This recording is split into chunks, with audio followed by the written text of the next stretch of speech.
दोस्तों भले ही आज पैसों के मामले में अंबानी और अडानी का नाम सबसे ऊपर आता हो, लेकिन इंडिया की असली पहचान बताना बिना टाटा और बिरला का नाम लिए पॉसिबल ही नहीं है, क्योंकि ये सिर्फ बिजनेस एम्पायर्स नहीं हैं, ये लोगों की इमोशंस हैं। इन्होंने ही आजादी के पहले और बाद के भी टूटे बिखरे भारत को अपने कंधों पर संभाला। आज आप देख रहे हैं बिरला फैमिली की कहानी, जिनके दिलों में सिर्फ पैसा नहीं बल्कि देशभक्ति का जुनून भी बहता है। तो आखिर किस तरह से राजस्थान के एक छोटे से व्यापारी ने इतने बड़े एम्पायर की नींव रखी, सब कुछ हम बहुत डिटेल में जानने वाले हैं आज के इस वीडियो में।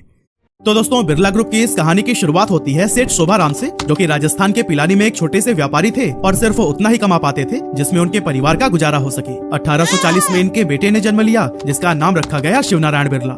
शिवनारायण बचपन से ही बहुत मेहनती थे, इसीलिए काफी कम उम्र में ही वो अपने पिता के साथ काम करने लगे। लेकिन जब शिव ने देखा कि पिता के बिजनेस में उन्हें कोई खास ग्रोथ नहीं मिल रही है, तो उन्होंने सोचा कि क्यों ना किसी नए काम में हाथ आजमाया जाए। पर कौन सा बिजनेस, ये अब भी उनके लिए एक बड़ा सवाल बना हुआ था। और तभी उनकी ये खोज कॉटन के बिजनेस पर जाकर रुकी, क्योंकि उस समय बाहरी देशों में इसकी खूब डिमांड हुआ करती थी और ब्रिटिशर्स भी भारत से काफी भारी मात्रा में कच्चा माल खरीदकर एक्सपोर्ट किया करते थे। ऐसे में इस मौके का फायदा उठाने के लिए शिवनारायण बिरला ने भी पिलानी में कॉटन बिजनेस की शुरुआत कर दी। लेकिन फिर उन्हें बहुत जल्द समझ आ गया कि उनके इस बिजनेस आइडिया में एक बहुत बड़ी खामी है। असल में उन्हें कच्चे माल को ऊंट पर लादकर पिलानी से अहमदाबाद पोर्ट तक ले जाना पड़ता था, जहां उसकी सफाई करके उसे दूसरे देशों में एक्सपोर्ट कर दिया जाता था। अब एक तो इन दोनों लोकेशंस के बीच का डिस्टेंस काफी ज्यादा था, और दूसरा कई बार ऐसा भी होता था कि कोई सवारी न मिलने की वजह से उन्हें पैदल यात्रा करनी पड़ती थी। और फिर इन्हीं सभी प्रॉब्लम्स को देखते हुए उन्होंने सोचा कि कॉटन बिजनेस के साथ साथ उन्हें कोई और भी काम करना चाहिए। इसी बीच उनकी नजर अफीम के बिजनेस पर पड़ी, क्योंकि उस समय अंग्रेज इंडिया में अफीम की खेती करके इसे चाइना में बहुत महंगे दामों पर बेचते थे।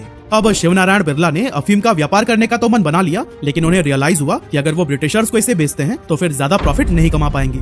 इसीलिए उन्होंने कुछ विश्वसनीय लोगों की एक टीम बनाई और अपने माल को सीधे चाइना में एक्सपोर्ट करने का डिसीजन लिया। हालांकि इस बिजनेस में भी उन्हें उसी समस्या का सामना करना पड़ा जो कि उन्होंने कपास के बिजनेस में देखी थी।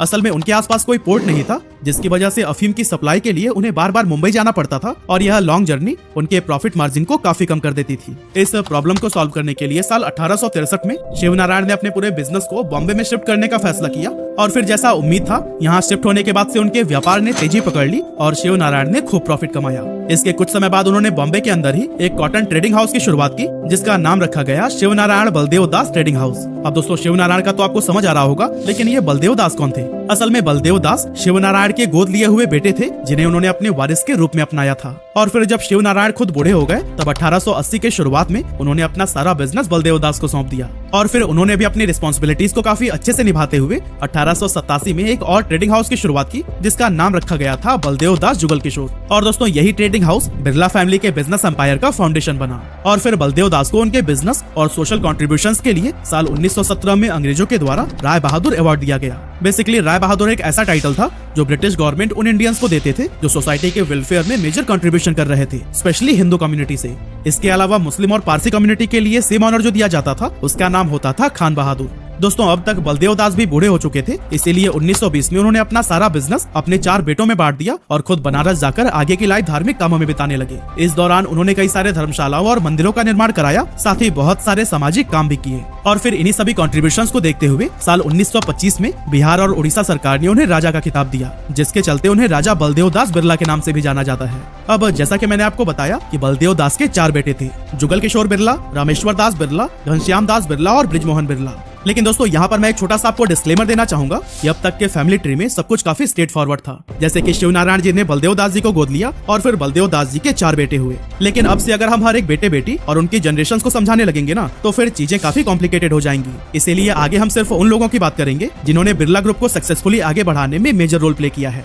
हमारा मकसद किसी भी फैमिली मेंबर को ठेस न पहुंचाकर सिर्फ स्टोरी को सिंपल रखना है। अब दोस्तों बलदेव दास जी के 4 बेटों में घनश्याम दास यानी कि जेडी बिरला और ब्रिजमोहन बिरला ही सबसे ज्यादा सक्सेसफुल रहे। इसीलिए सबसे पहले हम जेडी बिरला जी के फैमिली के कुछ मोस्ट इंपोर्टेंट मेंबर्स को जानने वाले हैं। अब वैसे तो वीडियो में आगे हम यह भी जानेंगे कि कैसे बिरला परिवार के सदस्यों ने अपनी देशभक्ति की सोच और स्मार्ट इन्वेस्टमेंट के जरिए अपने एम्पायर को बुलंदियों तक पहुंचाया। लेकिन अगर आप आज के मौजूदा हालात में अपने पैसों को तेजी से बढ़ाना चाहते हैं, तो फिर क्रिप्टो इन्वेस्टमेंट एक अच्छा ऑप्शन हो सकता है। यूएस इलेक्शंस के चलते क्रिप्टो ने ऑल टाइम हाई टच किया है और एक्सपर्ट्स का मानना है कि यह मोमेंटम और भी ऊपर जा सकता है। लेकिन सवाल यह है कि क्रिप्टो में इन्वेस्ट करने के लिए कौन सा प्लेटफॉर्म सबसे सेफ और सिक्योर होगा। आई थिंक भारत के सबसे बड़े क्रिप्टो एक्सचेंज क्वाइंस्विच के साथ आपको इन्वेस्टमेंट करना चाहिए, जहाँ आपको मिलती है लोवेस्ट फी 350+ कॉन्ट्रैक्ट्स और 25x तक का लेवरेज। मतलब कि अगर आपके पास 1000 रुपए है तो फिर आप 25,000 तक का ट्रेड कर सकते हैं। प्लस अगर आप फ्यूचर ट्रेडिंग में नए हैं तो पहले 15 दिनों के लिए मिलता है 100% फ्री रिबेट। वाइनस्विच financial intelligence unit of India से रिकॉग्नाइज्ड है और 2 करोड़ से ज्यादा यूजर्स ने इस प्लेटफॉर्म पर अपना भरोसा दिखाया है। और हाँ, इसका एक और जबरदस्त फीचर है स्मार्ट इन्वेस्टमेंट। आपको बस अपना पैसा इन्वेस्ट करना है और यह ऑटोमेटिकली ग्रो होगा अश्योर्ड प्रॉफिट्स के साथ। मतलब कि आप सोते सोते भी पैसे कमा सकते हैं। और सबसे अमेजिंग बात, वाइनस्विच अब दे रहा है 1% कैशबैक और पहले 30 दिनों के लिए 0 ट्रेडिंग फी। तो फिर देर किस बात की, मैंने डिस्क्रिप्शन में लिंक दिया है, वाइनस्विच को अभी डाउनलोड करिए। घनश्याम दास यानी कि जेडी बिरला जब हाई स्कूल से निकले तो उनके पिता ने उन्हें कोलकाता बुला लिया और बिजनेस के गुर सिखाने लगे। उस टाइम पर कोलकाता दुनिया का सबसे बड़ा जूट प्रोड्यूसिंग एरिया था। जेडी बिरला ने शुरुआत में वहां जूट ब्रोकर के रूप में काम किया, लेकिन 1919 में उन्होंने अपने फैमिली के ट्रेडिशनल बिजनेस को छोड़ने का एक बड़ा फैसला लिया और फिर Birla jute manufacturing company limited की शुरुआत की। इस तरह से बिरला परिवार भारत का पहला इंडस्ट्रियलिस्ट फैमिली बना जिनके पास अपना खुद का जूट मिल था। हालांकि इस मिल की शुरुआत के साथ ही उनकी मुश्किलें भी बढ़ती चली गईं, क्योंकि उस टाइम इंडिया की ज्यादातर इंडस्ट्रीज पर ब्रिटिश मर्चेंट्स का कब्जा था और ब्रिटिश सरकार की पॉलिसीज यूरोपियन मर्चेंट्स को ही ज्यादा बढ़ावा देती थी। इस वजह से जेडी बिरला को काफी सारे प्रॉब्लम्स का भी सामना करना पड़ा। ब्रिटिश और स्कॉटिश मर्चेंट्स ने कई सारे अनएथिकल तरीकों से उनके बिजनेस को रोकने की भी कोशिश की, लेकिन जेडी बिरला ने अपने हौसलों से इन सभी चुनौतियों को ही पार किया। और फिर जब वर्ल्ड वॉर 1 शुरू हुआ तो उनके जूट बिजनेस को भी काफी प्रॉफिट हुआ, क्योंकि ब्रिटिश और अलाइड फोर्सेस लॉजिस्टिक्स के लिए जूट की बोरियों का इस्तेमाल करते थे, जिससे जूट की डिमांड बहुत ज्यादा बढ़ गई।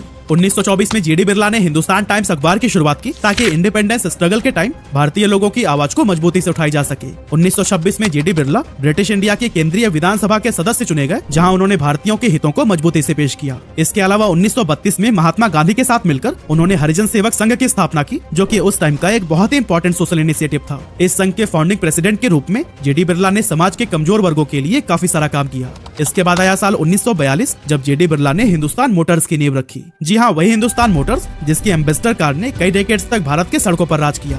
और दोस्तों, जेडी बिरला साहब यहीं पर नहीं रुके, बल्कि क्विट इंडिया मूवमेंट के दौरान उन्होंने महसूस किया कि भारत को एक ऐसे बैंकिंग सिस्टम की जरूरत है जो कि पूरी तरह से इंडियन कैपिटल और मैनेजमेंट के तहत काम करे, क्योंकि उस समय सभी बैंक्स ब्रिटिशर्स के कंट्रोल में थे और भारतीयों की बैंकिंग नीड्स को लेकर उनकी पॉलिसीज भी अच्छी नहीं होती थी। और फिर इन्हीं सभी प्रॉब्लम्स का ही सोल्यूशन निकालने के लिए जेडी बिरला ने 1943 में यूनाइटेड कॉमर्शियल बैंक लिमिटेड यानी कि यूको बैंक की शुरुआत की, ताकि ये इंडियन एंटरप्रेन्योर्स, बिजनेसमैन और आम जनता की जरूरतों को ध्यान में रखते हुए काम करे। इसके बाद से आया 1947, जब अपने देश को इन अंग्रेजों से आजादी मिल गई। और फिर इसके जस्ट बाद जेडी बिरला ने ग्रासिम इंडस्ट्रीज की शुरुआत की। अब क्योंकि उस समय देश में टेक्सटाइल इंडस्ट्री के लिए कपास की कमी एक बड़ी समस्या बन गई थी, इसी चैलेंज को ही काउंटर करने के लिए जेडी बिरला ने एक इनोवेटिव कदम उठाया और फिर मैन मेड फाइबर के प्रोडक्शन की शुरुआत की, जिससे कि कपास की डिपेंडेंसी काफी कम हो गई। ग्रासिम इंडस्ट्रीज ने विस्कोस स्टेपल फाइबर के प्रोडक्शन पर ध्यान दिया, जिसे कि कपास का एक अच्छा सब्स्टिट्यूट माना जाता है। इस फाइबर ने न सिर्फ इंडियन टेक्सटाइल इंडस्ट्री को एक नया ऑप्शन दिया, बल्कि अफोर्डेबल होने के चलते इसने टेक्सटाइल सेक्टर को एक नई मजबूती दी। जैसे जैसे टाइम आगे बढ़ा, जेडी बिरला ने जूट और टेक्सटाइल्स के अलावा चाय के बागान, cement, chemical, steel, tube, aluminium और इसी तरह के कई सारे कोर सेक्टर्स में अपने बिजनेस को एक्सपेंड किया। और फिर उनकी इन्हीं कोशिशों ने ही धीरे धीरे एक बड़े बिरला एम्पायर की नींव रखी। लेकिन उनका यह सफर सिर्फ नए नए वेंचर्स तक ही सीमित नहीं था, बल्कि उन्होंने अपनी सोशल रिस्पॉन्सिबिलिटीज को भी पूरे दिल से निभाया।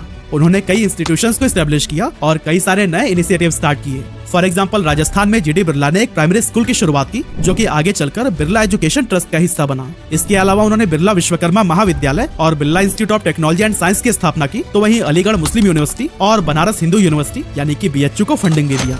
यही नहीं, उन्होंने कई सारे टेम्पल्स, प्लेनेटेरियम और हॉस्पिटल्स की भी शुरुआत की थी। लेकिन 11 जून 1983 को जेडी बिरला का निधन हो गया, जिसके बाद बिजनेस की जिम्मेदारियां इनके बेटों पर आ गई। अब दोस्तों, जेडी बिरला ने 2 शादियां की थी और दोनों पत्नियों से उन्हें कुल 3 बेटे हुए, जिनके नाम और शायद फोटो भी आप अपने स्क्रीन पर देख सकते हैं। लेकिन जेडी बिरला के इस विशाल एम्पायर को आगे बढ़ाने में सबसे नोटिसेबल पर्सन थे उनके पोते आदित्य विक्रम बिरला। सबसे पहले आदित्य ने अपने केमिकल इंजीनियरिंग की पढ़ाई का इस्तेमाल करके ईस्टर्न स्प्रिंग मिल्स से कपड़े का व्यापार शुरू किया और अपने इस कदम से उन्होंने परिवार के डूबते हुए टेक्सटाइल बिजनेस में फिर से जान डाल दी।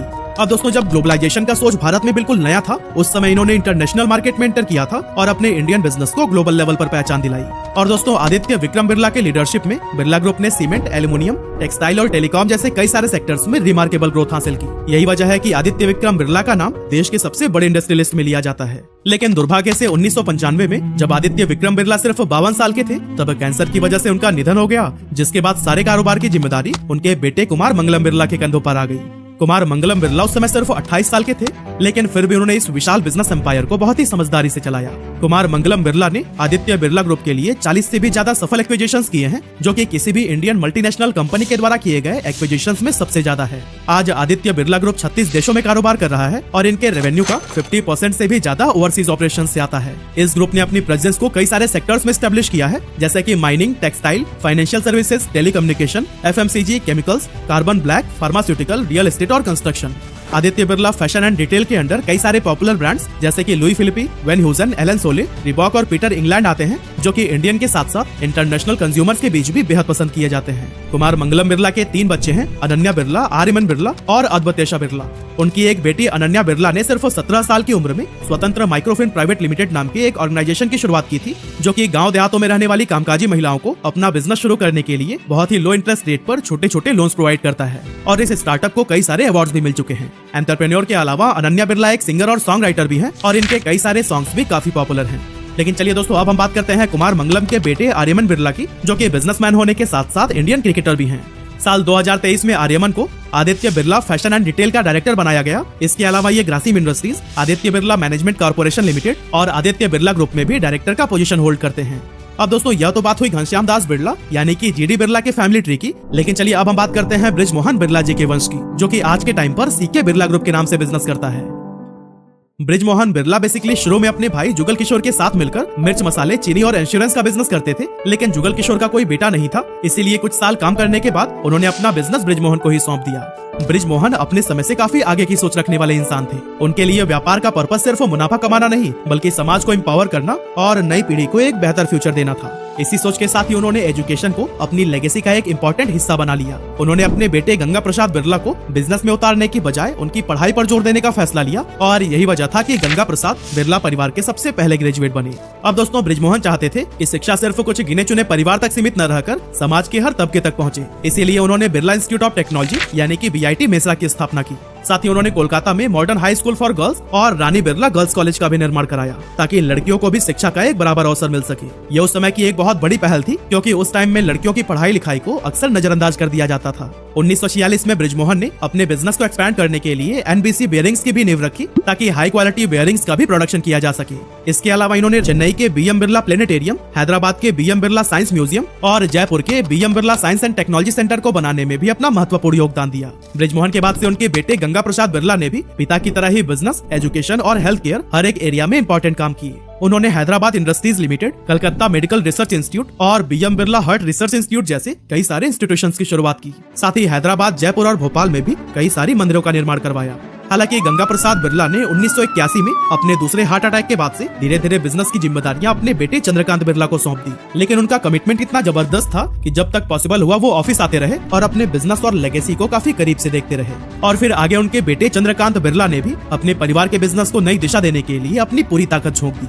चंद्रकांत ने CK बिरला ग्रुप को मैन्युफैक्चरिंग, टेक्नोलॉजी, हेल्थ केयर और एजुकेशन जैसे कई सारे क्षेत्रों में फैलाया और परिवार के बिजनेस को नई ऊंचाइयों तक पहुंचाया। आज CK बिरला ग्रुप के under Avtec, HIL, Neosym, Orient Paper and Industries, Orient Cement और नेशनल इंजीनियरिंग इंडस्ट्रीज जैसी कई सारी बड़ी बड़ी कंपनियां आती हैं। फिलहाल चंद्रकांत बिरला ही CK बिरला ग्रुप के चेयरमैन हैं और अपने बिजनेस के साथ साथ वह कई सारे सोशल कामों में भी बढ़ चढ़कर योगदान दे रहे हैं।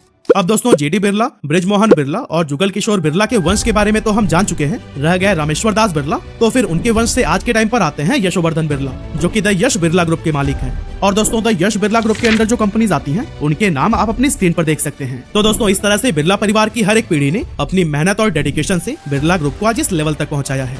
और दोस्तों, बिरला ग्रुप में शामिल बहुत सारी कंपनीज ने देश के विकास में अपना मेजर कंट्रीब्यूशन दिया है, जो कि हमें कभी नहीं भूलना चाहिए। और हाँ, आपको याद दिलाता चलूं, एक्सपर्ट्स के अकॉर्डिंग क्रिप्टो में इन्वेस्ट करने का ये बेस्ट टाइम है। इसलिए डिस्क्रिप्शन में दिए गए लिंक से कॉइन स्विच को अभी डाउनलोड करिए और क्रिप्टो में इन्वेस्टमेंट स्टार्ट करिए।